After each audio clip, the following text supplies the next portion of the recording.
This is Glenn Fulcher with another issue of Language Testing Bites.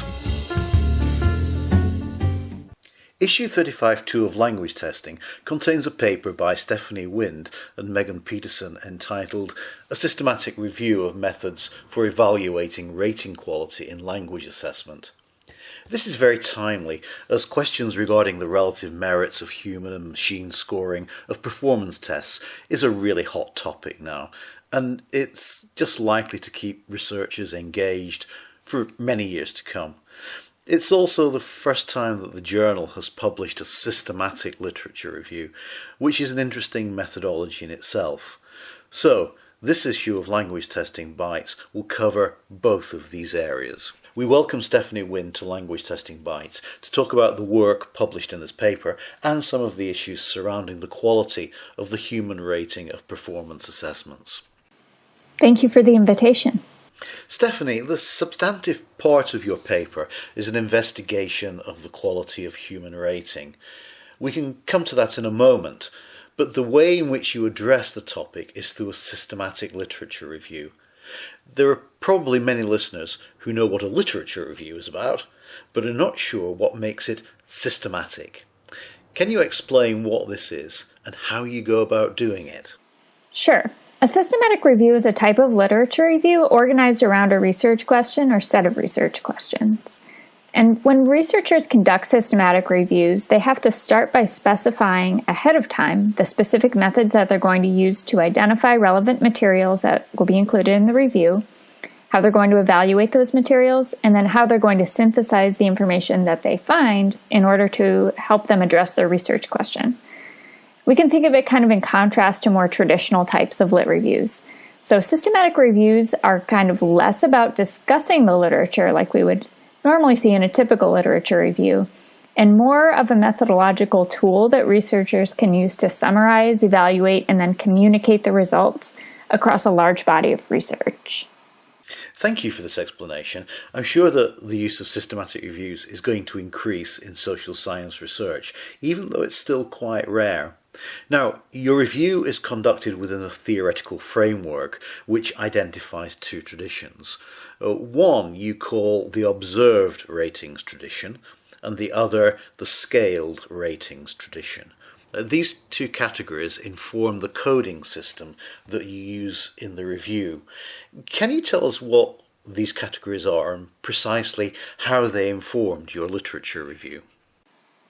Yeah, so we adapted our framework from a framework that George Engelhard presented in his 2013 book called Invariant Measurement.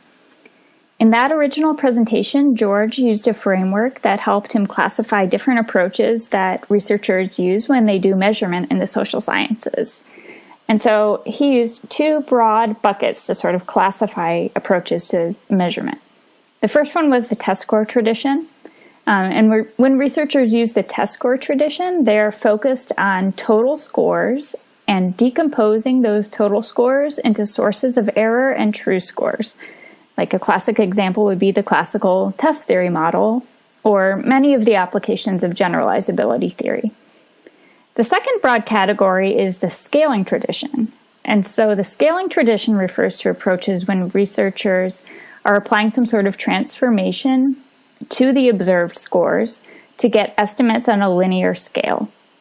And so when researchers use a scaling tradition approach, they usually focus on estimating person locations, item locations, and sometimes other facets on a linear scale, and then taking those estimates and evaluating them to see how well they're actually functioning as a linear measure.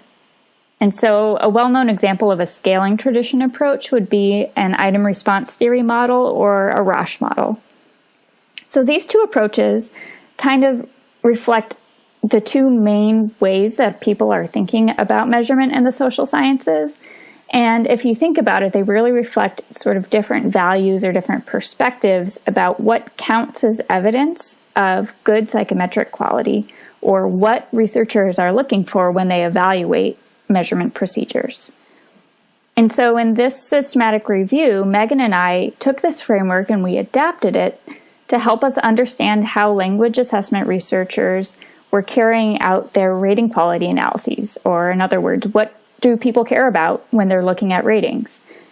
And so to be more aligned with the language testing audience, we changed the labels for these two traditions from the original presentation so that they were more directly related to ratings, but the basic ideas are the same.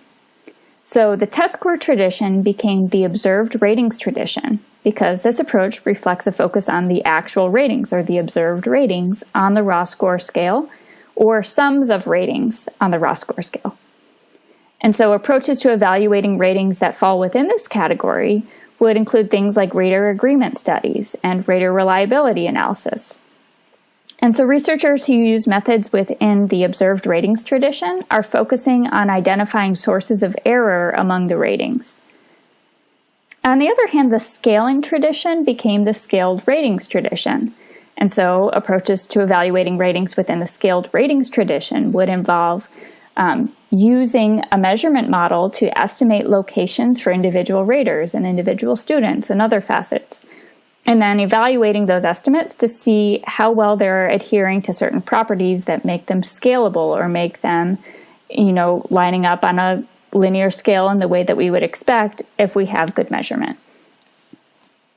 And so when we were encoding the articles that we found for our lit review, we used these two approaches as sort of two broad buckets into which we could classify each article based on how those language assessment researchers were treating the ratings or how they were looking at the ratings for evidence of acceptable psychometric properties. And this really helped us get a broad sense of the characteristics that language assessment researchers were focusing on when they were evaluating psychometric quality. Are there any other key features of the methodology that might be of interest to language testers who are interested in conducting similar studies in the future? Well, one thing that came up in doing a systematic review in the area of language testing was the scope within which we collected our data. We decided to limit our analysis to peer-reviewed journal articles that had certain characteristics. However, language testing is a really applied field, and there are a lot of other resources besides journal articles that may be relevant to other reviews. For example, many large-scale language testing programs, like ETS, for example, produce technical reports that could include relevant details for a systematic review, just depending on the research questions. So you just need to think about what sources are going to be most relevant for addressing a particular research question, and then keep in mind that language testing research and practice sort of goes beyond just the scope of peer-reviewed journals, and it includes a lot of different outlets that may be relevant depending on the analysis that you're doing.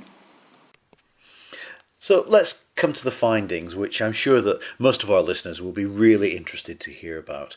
What are the main approaches to evaluating rating quality in the literature? And did these differ depending on whether the raters were scoring writing or speaking samples?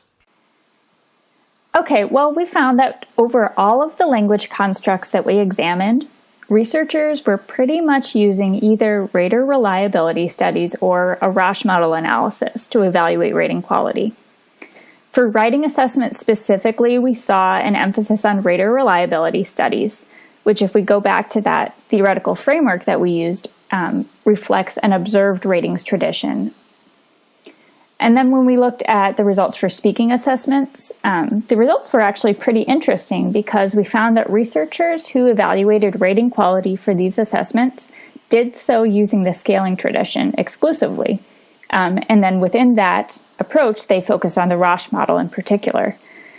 It is important to note, though, that we were only able to identify a handful of studies of speaking assessments where researchers were actually evaluating rating quality.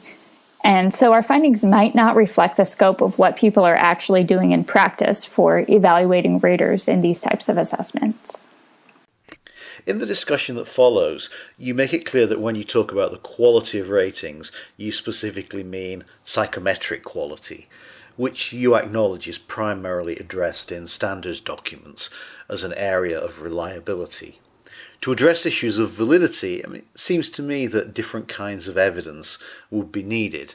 In particular, data that would show whether the scores awarded by a rater varied as a direct result of their application of the construct definition as contained in a rating scale, for example. I ask this question because I am sceptical about whether a definition of quality as consistency, either with other raters or with a measurement model, exhausts the definition of quality in human ratings. Yeah, you're totally right. So if you look at the 2014 edition of the AERA, APA, and NCME standards for educational and psychological testing, you'll see that the standards really only discuss rating quality under the umbrella of reliability. This sort of reflects an emphasis on consistency across different raters as evidence of psychometric quality, which if we use our framework, that would reflect the observed ratings tradition. In this paper, we discuss how, although it is really nice to have evidence of consistency across different raters, that evidence of consistency is not sufficient in itself as evidence of psychometric quality. And so when you think about raters and ratings, there are kind of two perspectives that we see in research related to rating quality. One is to treat individual raters like they are rating machines, where we just want raters to operate as perfectly exchangeable mechanisms that are going to assign the same rating to any performance that any other rater would assign to that same performance. And so this perspective reflects most of the approaches in the observed ratings tradition, and it seems that this is what's emphasized in the standards chapter on reliability. The potential problem here is that just because we see evidence of rater agreement or rater consistency, that doesn't tell us that raters are agreeing or being consistent with regard to things that matter, concerning validity. And so the challenge that we've seen from previous research is that even when raters are given extensive training, they're still going to disagree. So what can we do about it, knowing that this is going to happen? The second perspective kind of addresses this.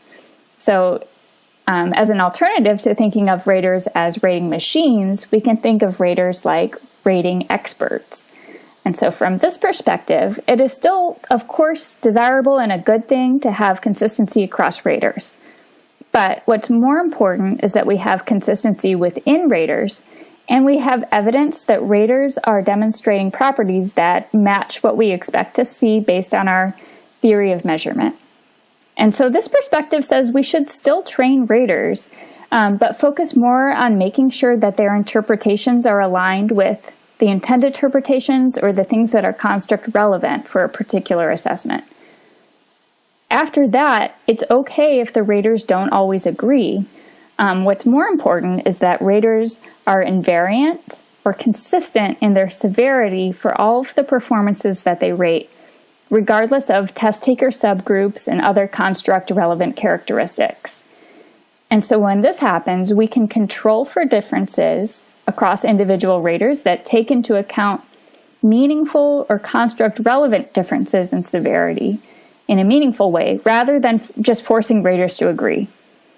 Of course, in order to make this kind of adjustment, you have to have a lot of things fall into place. So you have to have evidence of acceptable model data fit to whatever model you're using to make those adjustments.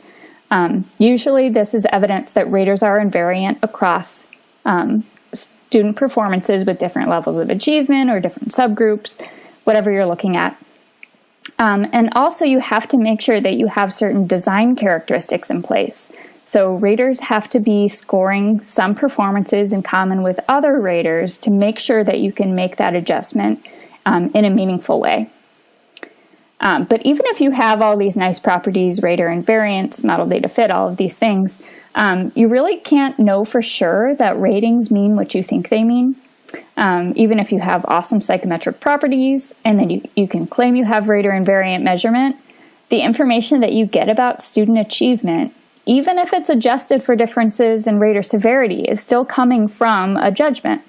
And so that's why it's so important to gather additional sources of validity evidence. So things like looking at raters' response processes, or doing some sort of think aloud interview with raters, or doing a qualitative analysis of student performances, looking at predictive relationship between ratings and other sources of evidence, and so forth.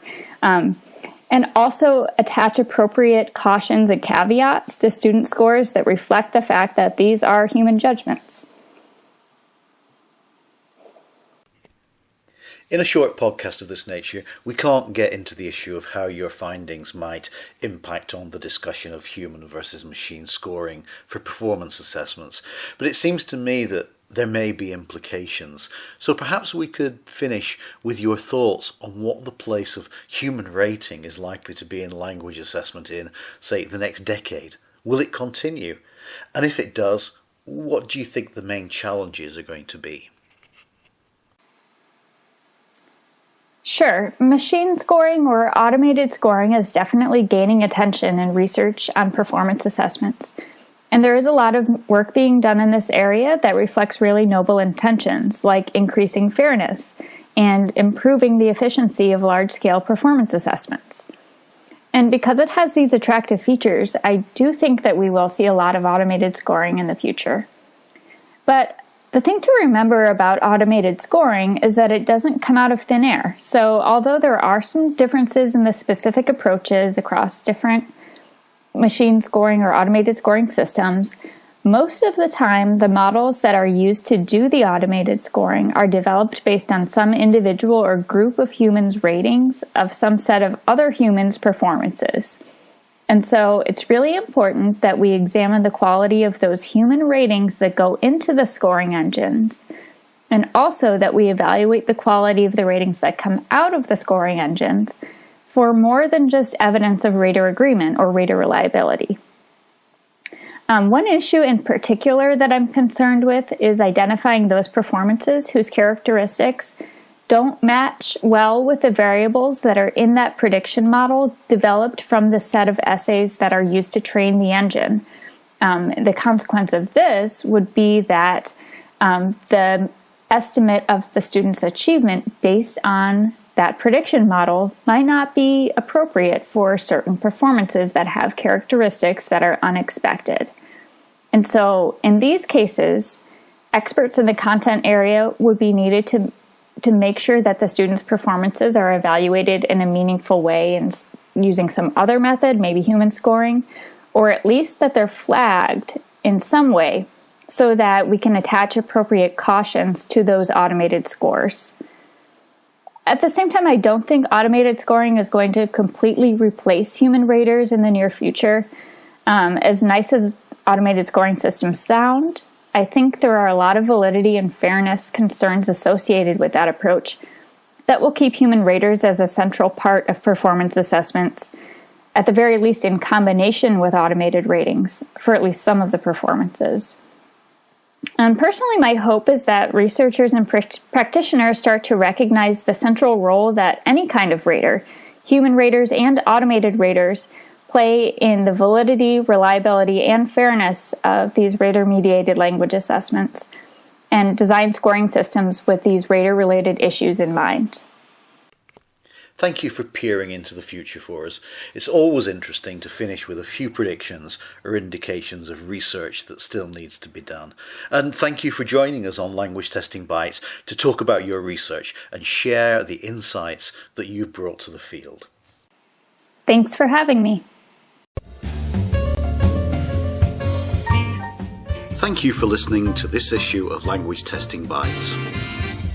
Language Testing Bites is a production of the journal Language Testing from Sage Publications.